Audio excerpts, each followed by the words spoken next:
Senador João Alberto, que ora preside os trabalhos, senhores senadores, senadoras, telespectadores, ouvintes da Rádio Senado, os que nos acompanham pelas redes sociais. Senhor presidente, quero aqui ainda voltar, aliás, abordar nesse exato momento, uma vez que não tinha tido a oportunidade de fazê-lo, sobre a crise, né, que a sociedade brasileira enfrenta, uma das maiores desde que a sociedade brasileira reconquistou a democracia, encerrando aquele período de 21 anos de ditadura e de 25 anos sem eleições diretas para a presidência da República. E é exatamente nesse contexto, senhor presidente, que a gente tem que fazer a leitura do que significa esse decreto de intervenção militar no Rio de Janeiro, que é importante aqui levar em consideração o ataque que a democracia sofreu, exatamente em agosto de 2016, vitimada, né, por um golpe de Estado, um golpe fantasiado de impeachment, que tinha como objetivos declarados promover a restauração neoliberal e, por outro lado, estancar a sangria desencadeada pela Operação Lava Jato. Essa expressão estancar a sangria, senadora Vanessa, é bom que aqui seja ressaltado, foi de autoria de um dos capitães do golpe à época, inclusive líder do governo hoje, o senador Romero Jucá. Portanto, o primeiro decreto de intervenção militar editado desde a promulgação da Constituição de 1988 foi assinado por quem? Por um presidente legítimo, conduzido ao Palácio, repito, por um golpe de Estado. Ou seja, o primeiro decreto de intervenção militar, desde a promulgação da nossa Constituição Cidadã de 1988, foi chancelado por quem? Por um governo gestado e comandado por gente como Michel Temer, Eduardo Cunha, Gedel Vieira Lima, Aécio Neves, etc. Não podemos negar, claro, que o Brasil vive uma grave crise na área da segurança pública que atravessa governos, inclusive de distintas orientações políticas. O Estado do Rio de Janeiro, evidentemente, que está inserido neste contexto mais amplo, revelador, inclusive, do fiasco da guerra contra as drogas, tal qual ela vem sendo travada pelo Estado brasileiro, da criminalização da população pobre e negra, da necessidade de um novo modelo de segurança pública e, por fim e ao cabo, de um novo projeto de nação. Mas aqui cabe a seguinte pergunta: qual o projeto de nação do governo que aí está? O governo do golpe? Respondo. Esse projeto de nação dos golpistas teve início com a aprovação da Emenda Constitucional número 95, de 2016, que pode ser caracterizada como uma emenda desconstituinte, pois, além de impedir o crescimento dos investimentos públicos durante 20 anos, fazendo o Brasil viver uma espécie de eterno retorno a um ano de grave crise econômica, a Emenda 95 vai mais além, quando anula também, por 20 anos, as vinculações constitucionais para o financiamento dos direitos sociais inscritos na Carta Magna, como educação, saúde, etc. Mas os golpistas não ficaram por aí, foram além, quando aprovaram, através da maioria parlamentar que o governo dispõe no Congresso Nacional, de uma reforma trabalhista que, na prática, acaba com o direito de milhões de trabalhadores e trabalhadoras. Acaba com o direito desses trabalhadores e trabalhadoras terem o salário mínimo. Quando ele cria a reforma trabalhista, estabelece vínculos de trabalho extremamente precários, me refiro ao trabalho intermitente e à chamada pejotização.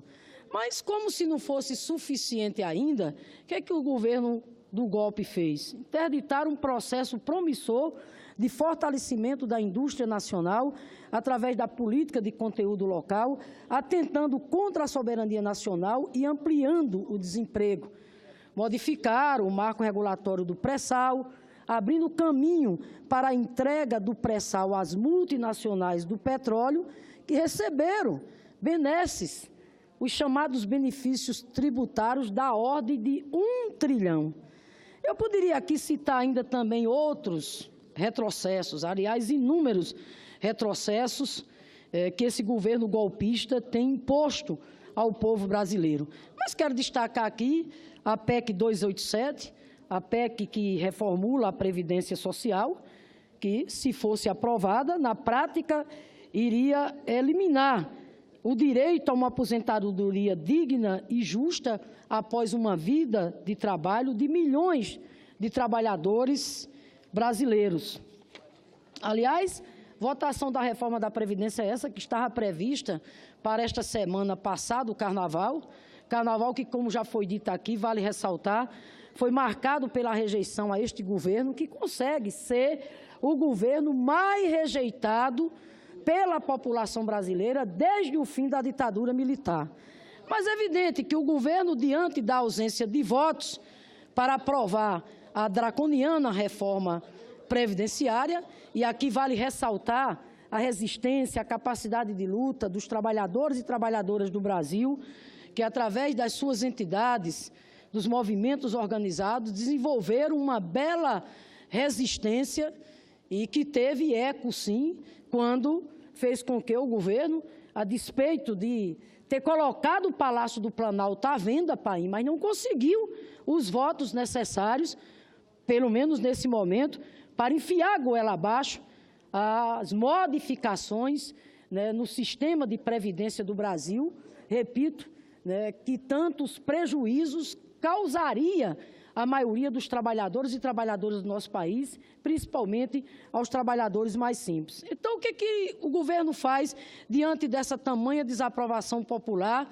inclusive levando em consideração a proximidade do calendário eleitoral? Ele, num ato desesperado de pirotecnia, como já foi dito aqui, desprovido de planejamento, contestado por inúmeros especialistas em segurança pública, por entidades, inclusive, da Associação dos Juízes pela Democracia, procuradores da Procuradoria de Defesa dos Direitos do Cidadão, e contestado esse decreto de intervenção militar, inclusive até pelo alto comando do Exército.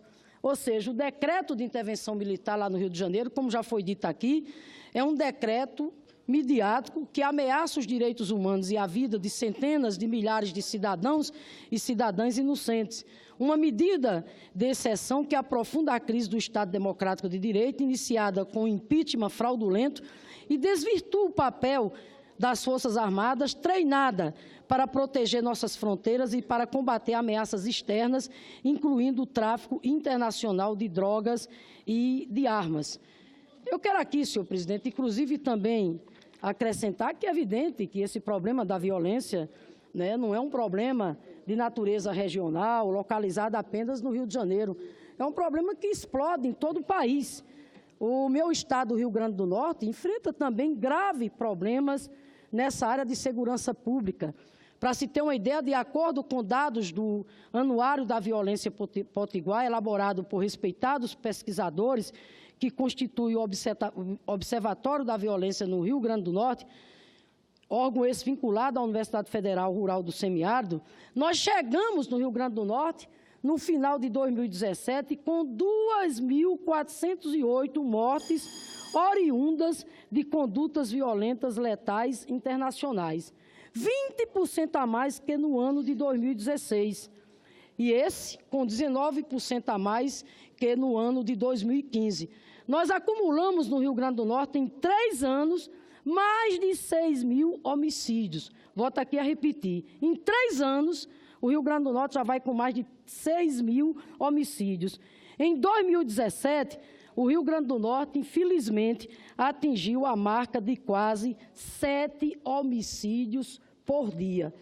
Daí por quê, senhor presidente? Os dados também do Fórum Brasileiro da Segurança Pública demonstraram que o Rio Grande do Norte, infelizmente, é o 2º estado, senador João Alberto, colocado no ranking dos estados com índice de mortes violentas por 100.000 habitantes. Nós somos o 2º colocado no ranking de acordo com os dados divulgados pelo Fórum Brasileiro de Segurança Pública. Por isso que eu quero aqui, mais uma vez, destacar que o governo, ao invés de vir, repito, com essa pirotecnia, esse decreto de natureza midiático, com fins eleitoreiros, tentando, inclusive, tentando salvar o pescoço, um governo que tenta recuperar sua popularidade como se isso fosse possível, na medida em que esse governo é rejeitado exatamente pelos retrocessos que tem significado esse governo, a ação desse governo Temer, para a vida da maioria dos trabalhadores e trabalhadoras brasileiros. O que esse governo deveria fazer? É o que já foi dito aqui, inclusive agora pela senadora Gleisi Hoffmann, era ter dialogado com os governadores dos 27 estados do nosso país, que no dia 27 de outubro de 2017,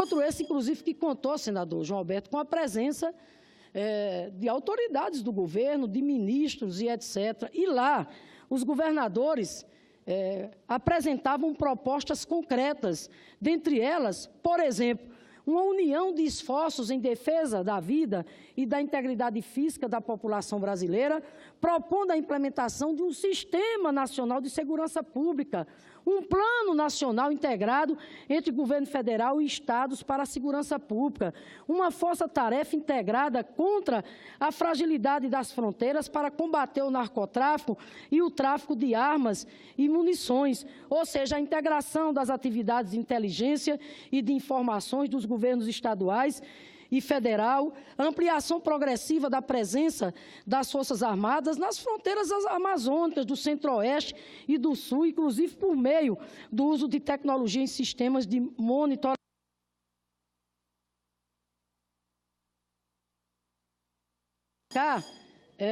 Também como proposta apresentada pelos governadores, nessa carta que foi entregue ao presidente, a questão orçamentária, quando eles pedem a recuperação, a liberação de recursos do Fundo Penitenciário Nacional e o descontingenciamento dos recursos destinados exatamente para a área da segurança pública. Mas o que foi que fez esse governo golpista, esse governo ilegítimo? O que foi que ele fez com essas importantes propostas apresentadas pelos governadores? Simplesmente, senador Lindenberg, transformou isso em um decreto de intervenção militar, o que atesta sua incompetência para lidar com uma questão tão sensível que afeta o dia a dia de toda a população brasileira, que é exatamente a questão da segurança pública. Infelizmente, o Congresso Nacional terminou aprovando esse decreto, e só mais um minuto, senador, só mais um, garanto o senhor. Infelizmente, o Congresso Nacional, através da sua maioria, acabou aprovando esse decreto de intervenção militar, quando, na verdade, sabe do que é que o Brasil precisa? O Brasil precisa de uma intervenção popular. É disso que o Brasil mais precisa nesse momento, de uma intervenção popular, de um projeto de nação legítimo e direto da população brasileira, de um projeto de desenvolvimento nacional que coloque os pobres novamente no orçamento. Obrigada, senador João Alberto.